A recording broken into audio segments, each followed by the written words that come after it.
আলাইকুম ওরহমতুল্লাহ। সুপ্রিয় হাদিস ও সুন্নাহ দর্শক মণ্ডলী, আশা করি আল্লাহর অশেষ রহমতে আপনারা সকলে ভালো আছেন। আজকে আমরা আপনাদেরকে জানাবো কুরআনে বর্ণিত এমন একটি নারীর ব্যাপারে যিনি আল্লাহর অভিশপ্ত একজন নারী। কে সেই নারী, কী তার পরিচয় জানতে হলে পুরো ভিডিওটি শেষ পর্যন্ত দেখতে হবে। এই ভিডিওতে একের পর এক টুইস্ট রয়েছে, যেটা আপনারা অনেকেই জানেন না, আবার অনেকেই জানেন। তো চলুন এবার আর কথা না বাড়িয়ে শুরু করি। এমন একজন নারী ছিলেন যাকে ইবলিস শয়তানও ভয় পেত। কুরআনে বর্ণিত সবচেয়ে অভিশপ্ত ও নিকৃষ্ট ব্যক্তি হচ্ছেন তিনি। অথচ এই নারীই হলো মক্কার অত্যন্ত ধনী ও শক্তিশালী পরিবারের মেয়ে। তার এক কথায় পুরো মক্কা শহর কেঁপে উঠত। তিনি এমন পাপ করেছিলেন যে তাকে আল্লাহ তাআলা নিজেই কোরআনে অভিশপ্ত বলে ঘোষণা দিয়েছেন। ইসলামের শত্রুদের বুঝতে হলে আগে এই নারীর চরিত্র বুঝতে হবে। ইসরায়েল হতে শুরু করে সকল ইসলামের শত্রুরা এই টেকনিক ফলো করে।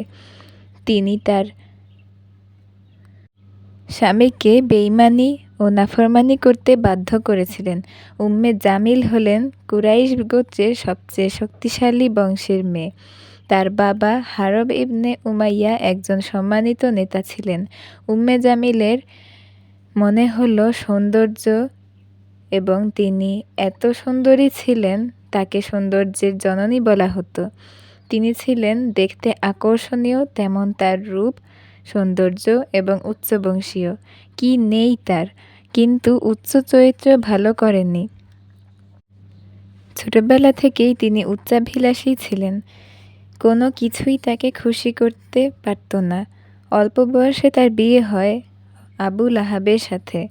আপনারা ঠিকই শুনছেন, সেই নারী হচ্ছে আবু লাহাবের স্ত্রী উম্মে জামিল। অবাক করার ব্যাপার হলো, এই মেয়েটি ছোটবেলা থেকেই এত কৌশল করতেন যে তিনি মক্কার প্রভাবশালী ব্যক্তিদের আবু মুত্তালিবের পুত্র আবু লাহাবকে এজন্যই বিয়ে করেছিলেন যাতে আব্দুল মুত্তালিবের রাজনৈতিক ক্ষমতাকে ব্যবহার করে তিনি প্রভাব বিস্তার করতে পারেন। আবু লাহাব ছিলেন মক্কার ধনী ও ক্ষমতাবানদের একজন। আবু লাহাবের সকল সম্পদ তিনি বিলাসিতায় ব্যবহার করতেন। বিলাসিতা উম্মে জামিলের সবচেয়ে প্রিয় শখ ছিল। তিনি পরিচিত ছিল তার তীক্ষ্ণ জিহ্বার কারণে। তার জিহ্বাকে সবাই ভয় পেত। তিনি তার চারপাশের নারীদেরও, মানে তার প্রতিবেশীদেরকেও ব্যবহার করতেন। স্বামীদের সম্পদ কিভাবে কবজা করে সেগুলো নিজেদের স্বার্থে ব্যবহার করা যায়, সেই শিক্ষাই দিত সকল নারীদের। আরও অবাক হবেন জেনে, নারীরাও দুঃখিত ব্যবসায়ীরাও তাদের স্ত্রীদেরকে জমিলার থেকে দূরে রাখত, কারণ জমিলার এই প্রভাব তাদের স্ত্রীদের মধ্যে ছড়িয়ে যায়। তবে ওই স্ত্রীর ভরণপোষণ স্বামীর জন্য কঠিন হয়ে পড়বে। একদিন মক্কার একটি বিস্ময়কর খবর ছড়িয়ে যায়। ঘটনা হলো, হজরত মুহাম্মদ সাল্লাল্লাহু আলাইহি সাল্লাম, যিনি 40 বছর ধরে সবার কাছে প্রিয় ছিল, সে কিনা হঠাৎ করে একটি অদ্ভুত ঘোষণা দিয়ে বসল। সে বলেছে সে নাকি আল্লাহর রাসূল। উম্মে জামিলের জন্য বিপজ্জনক ছিল এটি। তার মাথা ব্যথা ছিল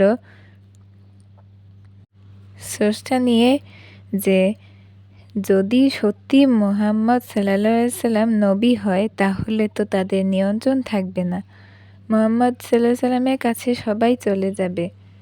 যদি ইসলাম মক্কার ছড়িয়ে যায় তবে কুরাইশদের নেতৃত্ব বলে কিছুই থাকবে না, এবং তার অহংকারের দুনিয়া ধ্বংস হয়ে যাবে। এ কারণেই তিনি শুরু থেকে ইসলামের বিরুদ্ধে কৌশল অবলম্বন করতেন। তার স্বামী লাহাব এর মধ্যে মুহাম্মদ সাল্লাল্লাহু আলাইহি সাল্লামের বিরোধিতা শুরু করে দেন। কিন্তু জামিল এই ঘৃণাকে গভীর পর্যায়ে নিয়ে যায় তার সবচেয়ে শক্তিশালী অস্ত্র, তার জিহ্বাকে ইউজ করে। অবাক হবেন জেনে যে তখনকার ঐতিহাসিকরা বলেছেন পৃথিবীর বুকে সবচেয়ে ভয়ঙ্কর শক্তিশালী অস্ত্র ছিল জামিলার জিহ্বা। আল্লাহ তাআলা তাকে যে ভাষা দিয়েছিল, এসব ব্যবহার করে সে ইসলামের বিরুদ্ধে নাউজুবিল্লাহ মিন জালিক তিনি সবাইকে থ্রেট দিত এই জিহ্বা ব্যবহার করে। তিনি প্রথমে ব্যাপারটা এত গুরুত্ব দেননি। যখন থেকে শুনেন মুহাম্মদ সাল্লাল্লাহু আলাইহি সাল্লাম এবং নতুন মুসলিম দিন প্রচার করছেন, তবে থেকেই তিনি কোরআনে বুঝতে পেরেছেন যে তার এই প্রভাবশালী বেশি দিন থাকবে না। তিনি মুহাম্মদ সাল্লাল্লাহু আলাইহি সাল্লামের নামের বলতেন যে সে পাগল, সে তো জাদুকর, তার কোরআনের বাণী শুনলে লোকেরা বিরহিত হয়ে যাবে, এটা নিঃসন্দেহে জাদু, সে একজন মিথ্যাবাদী ইত্যাদি। উম্মে জামিলের সবচেয়ে বড় শত্রু ছিল খাদিজা রাদিয়াল্লাহু তাআলা আনহু। সবাই জানেন যে খাদিজা রাদিয়াল্লাহু তাআলা আনহু রাসূল সাল্লাল্লাহু আলাইহি ওয়াসাল্লামের প্রথম স্ত্রী। খাদিজার প্রতি উম্মে জামিলের ঈর্ষা ছিল অনেক। যদিও উম্মে জামিলের থেকে যদি তার ইনকাম কম ছিল, বাট তার সম্মান, সফলতা ইত্যাদি জমিলার কাছে ঈর্ষাজনক ছিল। এজন্য খাদিজাকে উল্লেখ করেই ইসলামের প্রতি ঘৃণা প্রকাশ করে উম্মে জামিল এমনকি ব্যবসায়িক কাজে যেসব মহিলারা দেখা করতে আসতেন তাদেরকেও উস্কে দিত জমিলা। কিন্তু খাদিজা ধৈর্য ছিল প্রখর। নতুন মুসলিমদের উম্মে জামিল ভয় দেখাতেন যেন তারা ধর্ম ত্যাগ করে। নবী সাল্লাল্লাহু আলাইহি সাল্লাম তার চলার পথে তিনি পাথর ও কাঁটা বিছিয়ে দিতেন। তিনি মিথ্যা বলা ও সকল রকমের ছলচাতুরি এক্সপার্ট ছিলেন। মহানবী সাল্লাল্লাহু আলাইহি সাল্লামকে হত্যার পরিকল্পনাও তিনি করেন। তারা যতই করুক না কেন, আল্লাহ সত্যের জয় হবেই। সূরা লাহাব ছিল উম্মে জামিল ও আবু লাহাবের আল্লাহর পক্ষ থেকে স্পষ্ট অভিশাপ। এই সূরাটা অবতীর্ণ হলে আবু লাহাব ও জমিলার ভাগ্য চূড়ান্ত হয়ে গেল। একদিন সাফা পাহাড়ের উপরে দাঁড়িয়ে মহানবী সাল্লাল্লাহু আলাইহি সাল্লাম বললেন, হে কুরাইশগণ, আমি যদি বলি যে এই পাহাড়ের পেছনে একটি সেনাবাহিনী তোমাদের আক্রমণের জন্য প্রস্তুত, তবে কি তুমি আমার কথা বিশ্বাস করবে? সবাই তখন বলে উঠল, হ্যাঁ, কারণ আপনি মিথ্যা বলেন না। এরপর নবী সাল্লাল্লাহু আলাইহি সাল্লাম বললেন, তাহলে আমি তোমাদের একটি কঠিন আযাবের সম্পর্কে বলছি। এই কথা বলতেই যাবে এমন সময় আবু লাহাব ক্রোধে বললেন, এজন্যই কি তুই আমাদের ডেকেছিস? ধ্বংস হোক তুই। এই বলে চলে গেল। এতে নবীজি খুবই কষ্ট পেলেন। নবীর কষ্টে আল্লাহ তাআলা সূরা লাহাব নাজিল করলেন। মহান আল্লাহ তাআলা বলেন, তাব্বাত ইয়াদা আবি লাহাবি ওয়া তাব, আর লাহাবের হাত দুটো ধ্বংস হোক এবং সে নিজেই ধ্বংস হোক। তার ধন সম্পদ এবং সে পুরো জীবনে যা অর্জন করেছেন তার কোনো কাজে আসবে না। শীঘ্রই সে প্রবেশ করবে লেলিহান আগুনে এবং তার স্ত্রী সেই আগুনের কাঠের বোঝা বহন করবে। নাউজুবিল্লাহ।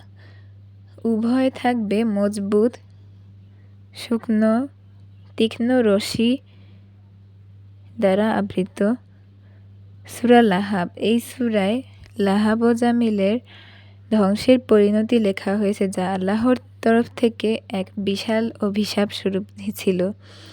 উল্লেখ্য বিষয় হলো এটাই যে কাঠের বোঝা বহন করা, এতে বোঝায় যে জামিল নবীর পথে কাঁটা বিছিয়ে দিতেন। এই সূরা নাজিলের পর মক্কার কাফেররাও তাদের প্রতি ঘৃণার চোখে দেখতে থাকে, কারণ কুরআনের কথাগুলো এতটাই পাওয়ারফুল ছিল যে মানুষের ব্যক্তিগত জীবনে তাদের যেভাবে জানত তার সাথে মিলে গিয়েছিল।